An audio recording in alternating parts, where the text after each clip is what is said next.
Hey everyone, and welcome to The Explainer.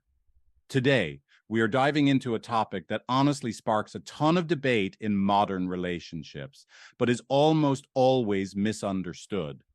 We're going to dismantle some common pop culture myths and uncover the really profound biological realities of microcheating. And we'll be doing all of this guided by the clinical insights of licensed therapist Figs O'Sullivan. We're going to break down exactly what this behavior is, why it happens in the first place, and what it literally does to our bodies. Let's get right into it. So you might be wondering, is texting a work wife innocent, or is it actually cheating? What about, liking an ex's photos online? When couples bring these exact issues into therapy, they usually start litigating the behaviors, right? It's like their lawyer is arguing a case. They argue over definitions, they argue over intent, and the defending partner will almost always aggressively point out that, hey, no physical contact ever occurred. But here is the fascinating thing we're going to learn today. Debating that physical boundary completely misses the point of what is actually happening to the relationship. Section 1, redefining micro-cheating. Okay, let's dive into this, because to truly understand the damage being done here, we have to throw out that whole pop psychology definition entirely and pivot to a real clinical perspective. We have to redefine this behavior away from just tracking physical touch. Clinically speaking, micro-cheating is a fundamental violation of the attachment bond. You see, we human beings are wired for connection, literally, just like we're wired for oxygen. Your nervous system is basically this biological radar, and it's constantly asking your partner, hey, are you there for me? Micro-cheating is the subtle, repeated outsourcing of this primary attachment needs. It happens when one partner intentionally creates a private, hidden reality to get emotional energy, intimacy, or validation from someone else. It is a private attachment bid that essentially starves the primary relationship of its lifeblood. Our source material uses a really brilliant metaphor for this. I want you to think of your relationship as a house. These micro-cheating behaviors are like leaving a window cracked open. Now, it's not wide enough for someone to physically climb through, which, by the way, is exactly why people defend it by saying, look, we didn't do anything. But it is just enough for cold air to get in. And over time, as that cold air continues to draft through, the entire house gets chilly. The relationship quietly goes cold because the emotional needs that really should be met inside the house are being outsourced. Section 2. 9 specific warning signs. Let's move to and see how this builds, because clinicians aren't just looking for vague vibes or feelings, they look for very specific behavioral evidence. There are 9 specific warning signs that therapists watch for. These include things like frequently texting an ex to kind of keep a backup attachment figure on reserve, or hiding conversations by quickly tilting your phone screen away. It includes emotional confiding with coworkers, like taking your deepest fears or your relationship complaints to them instead of your actual partner. It's following people suggestively on social media, keeping dating apps active just to look, or deliberately saving a contact under a fake name. It can also be cultivating exclusive inside jokes that build a sort of wall between you and your spouse, downplaying your relationship status so you appear single, or running to a third party for validation every single time you and your partner have a fight. And you know what? The common thread connecting every single one of these behaviors is secrecy. These aren't just harmless little quirks. They are biological signals to your partner that your primary bond is no longer your sole priority. Section 3, the gas leak effect. This brings us to a really common question. People often wonder, what does more damage, a massive undeniable betrayal or 1,000 small hidden cuts? And this brilliantly illustrates the difference. Let's compare the two. A one-time affair is like a devastating bomb. It's catastrophic, absolutely. But once it's discovered, the reality is clear and the narrative makes sense. Micro-cheating, on the other hand, operates like a persistent psychological gas leak because it's made up of minor deceptions, hidden texts, and minimized emotional affairs. The injured partner senses that something is deeply wrong, but they are repeatedly told they're just being crazy, jealous, or controlling.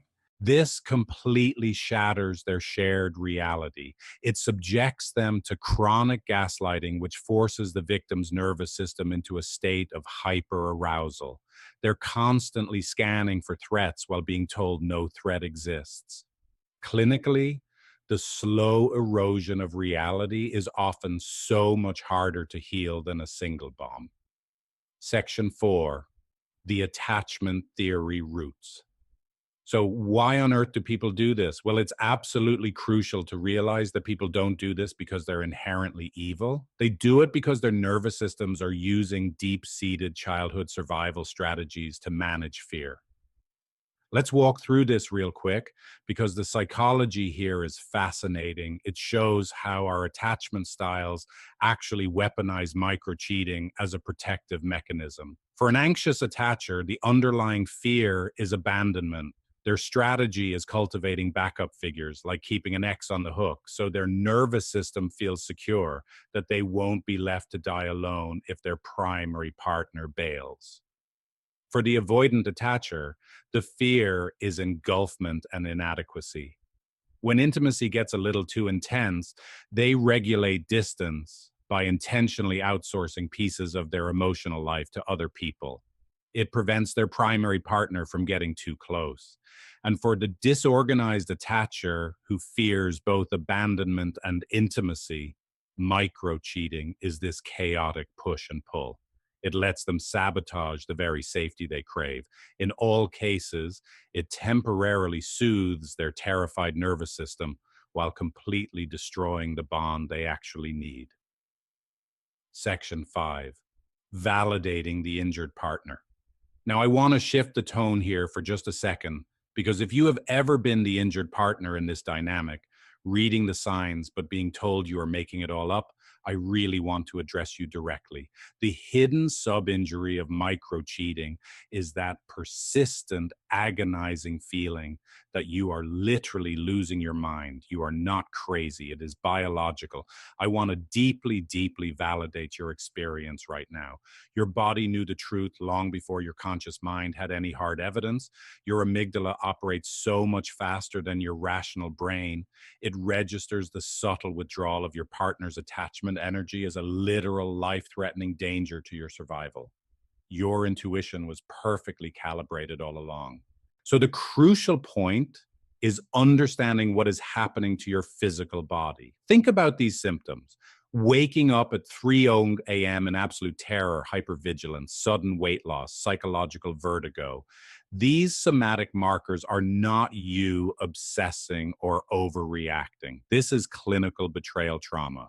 This is your HPA axis reacting to a shattered reality. Your body genuinely does not believe it is safe to sleep because the person you rely on for survival has suddenly become the source of the threat. It is quite literally your body keeping the score. Section 6, the path to recovery. All right, this brings us to the hardest part of the explainer. Can a relationship actually survive this slow, steady destruction? The clinical answer is yes, but the requirements for recovery are rigorous and they are non-negotiable. There is no fiat love here. You cannot just offer up empty promises, say, hey, it won't happen again, and expect a terrified nervous system to instantly reset. Recovery requires undeniable proof of work.